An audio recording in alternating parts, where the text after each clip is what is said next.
அடுத்தது நாம் வீட்டில் இது மாதிரி பறவைகள், பூனைகள், மீன்கள் நாம் எதுக்கு வளர்க்குறோன்னா, பிள்ளைகள் உங்கள் வீட்டில் பொழுது போகலைன்னு வச்சுக்கோங்க, எதை பயன்படுத்துவாங்க தெரியுமா? செல்பேசி, டிவி. இப்போ இதனால் எதிர்காலத்தில் அந்த பிள்ளைகள் கண் பார்வை கெடும். இப்போ இதே மாதிரி நம்ம நம்ம பறவைகள், மீன்கள், பூனைகள் வளர்க்கும்போது பிள்ளைகள் அதோடு சேர்ந்து அதை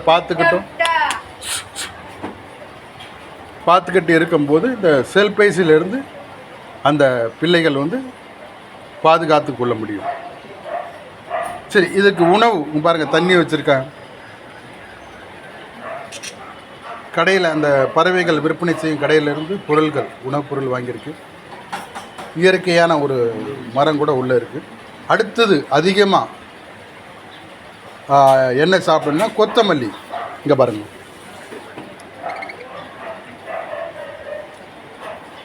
கொத்தமல்லி இதை நீங்கள் வச்சிங்கன்னா நல்லா சாப்பிடும். பாருங்கள், நான் வைக்கிறேன். இப்போ நம்ம 10 ரூபாய்க்கு இதை வாங்கிட்டு வந்திருக்கோம் கடையிலேருந்து, காய்கறி கடையிலேருந்து. பாதியை நம்ம உணவுப் பொருளில் சேர்த்துக்கலாம், பாதி இந்த பறவைகளுக்கு நீங்கள் கொடுக்கலாம். நல்லா சாப்பிடுவது, டெய்லி கொடுக்கலாம் இதை. இப்போ இதன் மூலம் பறவைகள் நோய் ஏற்படுவதை நாம் தவிர்க்கலாம். உணவில் கூட இந்த கொத்தமல்லியை நம்ம சேர்க்கும்போது நிறைய ஆதாயம் இருக்குது. இதனால் நாம் உடல்நிலை பாதிக்கப்படாமல் நம்ம உடலில் இந்த கழிவுகள் அகற்றப்படுகிறது, உடம்பை சுத்தமாக வச்சுக்கிறது, துர்நாற்றம் இல்லாமல் பார்த்துக்கிறது இந்த கொத்தமல்லி. இந்த கொத்தமல்லியை பற்றி நிறையா இருக்குது. சரியா, நீங்கள் உணவில் சேர்க்கும்போது உங்கள் உடம்பில் துர்நாற்றம் இருக்காது, கழிவுகள் உடனுக்குடன் அகற்றப்படுகிறது. நான் பாதியை எடுத்து பாதியை நான் வைக்க போகிறேன், பாருங்கள்.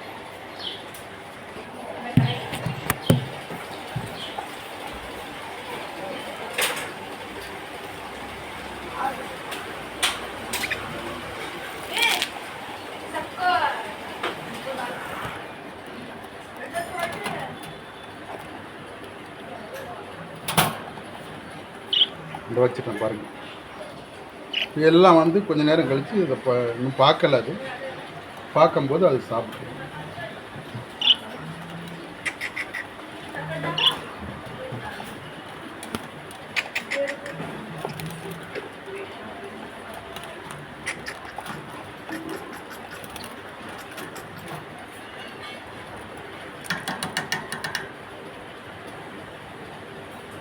தெரியுதா உங்களுக்கு?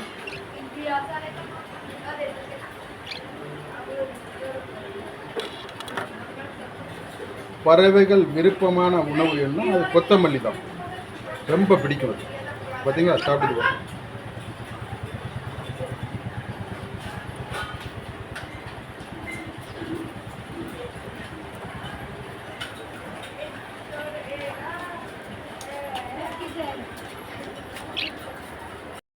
அஸ்ஸலாமு அலைக்கும்.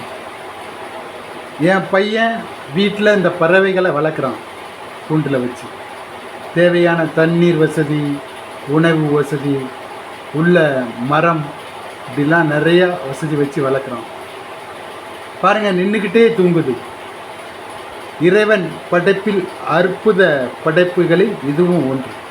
பாருங்கள், 4 இருக்குது, 1 கூண்டுக்குள்ளே உட்காந்துருக்கு பாருங்கள், கீழே உள்ளே உட்காந்துருக்கு. மொத்தம் 5 பறவை வளர்க்குறான். என் பையன் பறவை வளர்க்குறான், மீன் வளர்க்குறான், அப்புறம் பூனையும் வளர்க்குறான். நின்றுக்கிட்டே தூங்குது. நாம் உட்கார்ந்து கூட தூங்க முடியாது.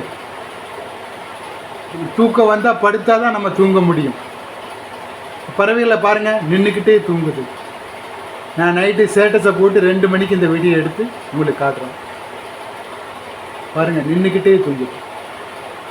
இறைவனின் படைப்பை பாருங்கள், எவ்வளவு அற்புதமான படைப்பு பாருங்கள். நின்றுக்கிட்டே தூங்க முடியாது நம்ம. ஆனால் அந்த பறவைகள் பாருங்கள், ஒரு சிறிய கம்பில் உட்காந்துக்கிட்டு தூங்குது.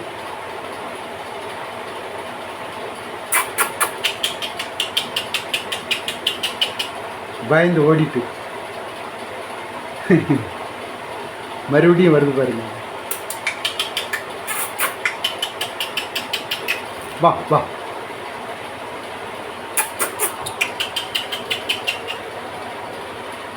தூக்கத்தை கெடுத்த மாதிரி ஆயிரும். இறைவன் படைப்பில் அற்புத படைப்பில் இதுவும் ஒன்று. ஏன்னா நாம் நின்றுக்கிட்டு தூங்க முடியாது. உட்கார்ந்து கூட நம்ம ஒரு அரை மணி நேரம் தூங்கலாம், 1 மணி நேரம் தூங்கலாம். ஆனால் இது இரவு முழுவதும் நின்றுக்கிட்டே தூங்குது பார்த்தீங்களா? இதுதான் இறைவன் படைப்பில் அற்புதமான படைப்பு. இறைவன் படைப்பில் அற்புதமான படைப்புகள் நிறையா உள்ளது. அதில் இதுவும் ஒன்று. அல்லாஹு அக்பர். அடுத்தது பாருங்க, என் பையன் மீன் வளர்க்குறான். பூனை வெளியே விளையாட போயிருக்கு. மீன் வளர்க்குறான். அதுக்கு ஒரு லைட்டெல்லாம் வச்சுருக்கான் பையன்.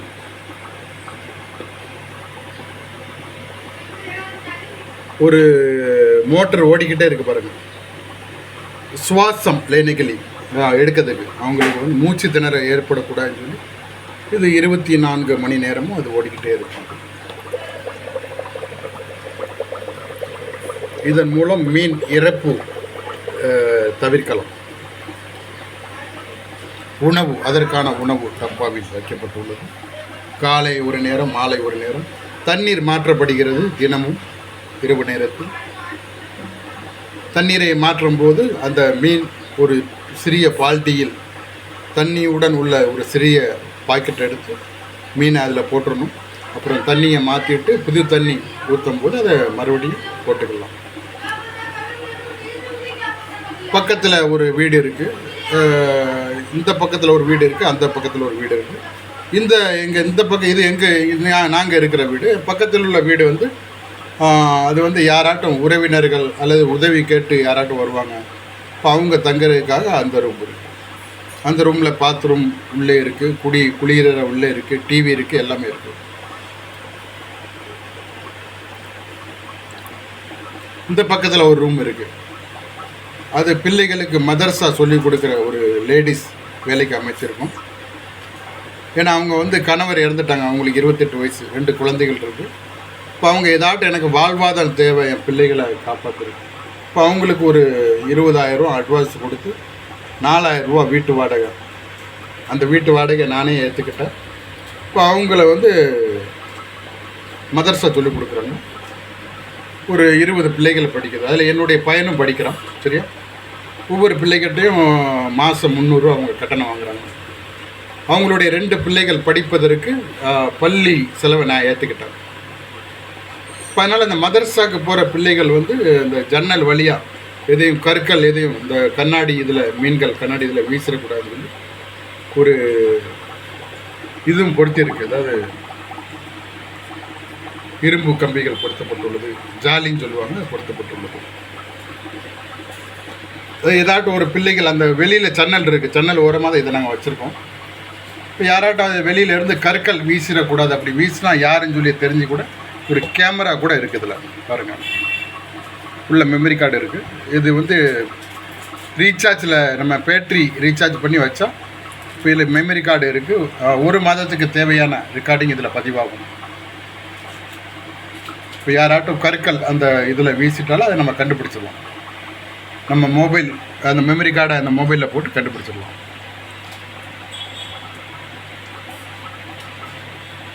மருந்து இருக்குது. இது மருந்து இது வாரத்துக்கு ஒரு வாட்டி இந்த நோய் எதுவும் ஏற்படாமல் தடுக்கிறதுக்கு மருந்து இருக்குது. இதில் மருந்தை நம்ம வாரத்துக்கு ஒரு நாள் அந்த தண்ணியோட கலந்து ஊற்றிடணும். இயற்கையான இப்படி பறவைகள், இப்படி மீன்கள், பூனைகள் நாம் வளர்ப்பது மூலம் பிள்ளைகள் செல்பேசி அதிகம் பேசுவதை தடுக்கலாம்.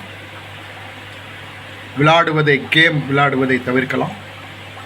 கண்கள் பாதுகாக்கப்படலாம். அடுத்தது பாருங்க, எங்க வீட்டில் 2 டிவி இருக்கு. ஒரு டிவி வந்து குடும்பத்தை சேர்ந்தவர்கள் பார்ப்பதற்கு, இன்னொரு டிவியில் எப்பவுமே மக்கா மதினா நேரில் இருக்கும். பெரும்பாலும் காலையில் எழுந்தவுடன் டிவியில் இதுதான் நாங்கள் ஆன் பண்ணுவோம். இதுக்காக 50,000 ரூபா செலவில் ஒரு டிவி வாங்கி எங்கள் வீட்டில் வச்சுருக்கோம். ஆனால் பெரும்பாலும் இதில் நேரலையில் வந்து மக்கா மதீனா தான் இருக்கும். பக்கத்தில் எங்கள் வீட்டுக்குள்ளே 2 ரூம் இருக்குது. இன்னொரு ரூமில் ஒரு டிவி இருக்குது. அதில் வந்து செய்திகளோ அல்லது வேறு எதுவும் குடும்பத்தை சேர்ந்தவங்க பார்க்க விரும்பினா அந்த டிவியில் பார்த்துக்கலாம். ஆனால் இந்த டிவியில் எப்போ பார்த்தாலும் மக்கா மதீனா நேரில் தான் இருக்கும். காலையில் நாங்கள் 5 மணிக்கெலாம் எழுந்திருவோம். 5 மணிக்கு எழுந்துச்சி ஆன் பண்ணது நைட்டு 12 மணி வரை இப்படியே தான் இருக்கும். அங்கே மக்கா மதீனா சவுதியில் நடக்கிற நிகழ்வுகளை நேரலை மூலம் நீங்கள் பார்க்கலாம். அதுக்கு பிறகு சாயங்காலம் அசர் தொழுகைக்கு பிறகு இசா தொழுகை,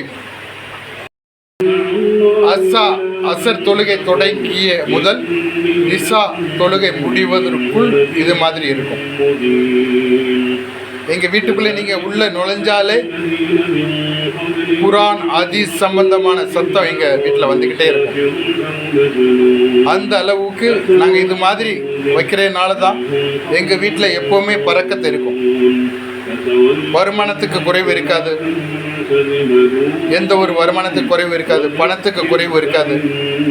எங்கள் வீட்டில் உள்ளவங்களுக்கு யாருக்கும் நோய் நொடி ஏற்படாது. சரியா? எந்த நேரமும் இந்த டிவி ஓடிக்கிட்டே இருக்கும். நேரலை யாராட்டும் எங்கள் வீட்டுக்கு இஸ்லாமியர்கள் நம்ம சமுதாயத்தை சேர்ந்தவர்கள் வந்தேன்னு வச்சுக்கோங்க, தொடர்ந்து வருவாங்க. ஏன்னா அந்த அளவுக்கு எங்கள் வீட்டில் எல்லா வசதியும் இருக்குது.